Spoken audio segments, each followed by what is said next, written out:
अजितदादा गावकीचा विचार करतात, मात्र भावकीला विसरले. रोहित पवारांचा अजितदादांना टोला.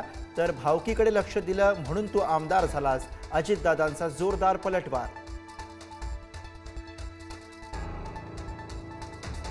केंद्रीय निवडणूक आयोगाची उद्या पत्रकार परिषद. राहुल गांधींनी केलेल्या आरोपांच्या पार्श्वभूमीवर आयोगाच्या भूमिकेकडे लक्ष. राहुल गांधींच्या आरोपांवर आयोग काय उत्तर देणार? एकनाथ शिंदेंना लॉटरी नाही तर मटका लागला होता. मंत्री गणेश नाईकांनी केलेल्या वक्तव्यावरनं संजय राऊतांचा शिंदेंना खोचक टोला. लॉटरी लागली पण टिकवता आली नाही, नाईकांनी केली होती टीका. युतीचा विचार डोक्यातनं काढून टाका. जमलं तर केलं पाहिजे, नाही तर सोडून दिलं पाहिजे. दोन्ही राष्ट्रवादी एकत्र घेण्यावरनं प्रफुल्ल पटेलांचं वक्तव्य. कोकण नगर गोविंदा पथक आणि जय जवान पथकाचे 10 थर. मुंबईसह राज्यभरामध्ये दहीहंडीचा उत्साह.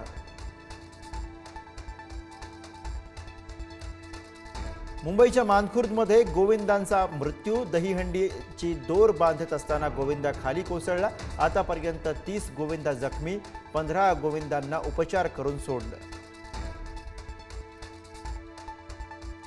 मुंबईमध्ये परिवर्तन अटळ आहे. परळीतील परिवर्तन हंडी फोडल्यानंतर मुख्यमंत्री फडणवीसांचं वक्तव्य. विकासाचं लोणी मुंबईकरांनाच मिळणार असल्याचं सांगत केलं आश्वस्त.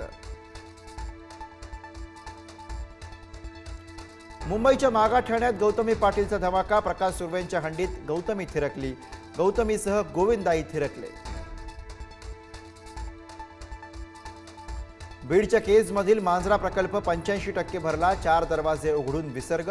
नदीकाठी सतर्कतेचा इशारा. नवी मुंबईमध्ये मुसळधार पावसाचा कहर. तुर्भे पोलीस ठाण्यात शिरलं पावसाचं पाणी. अनेक ठिकाणी पाणी साचल्यानं जनजीवन विस्कळीत.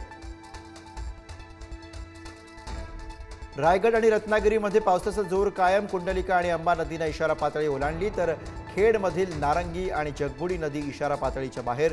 नागरिकांना सतर्क राहण्याचं आवाहन. बेळगावहून मुंबईला निघालेल्या विमानामध्ये तांत्रिक बिघाड. स्टार एअर विमानाच्या इंजिनमध्ये पेट्रोल गळती झाल्यानं वैमानिकानं 15 मिनिटात विमान बेळगावात परत उतरवलं.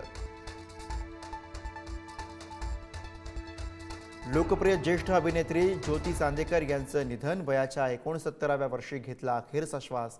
3 ते 4 दिवसांपासून पुण्यातल्या खासगी रुग्णालयामध्ये सुरू होते उपचार.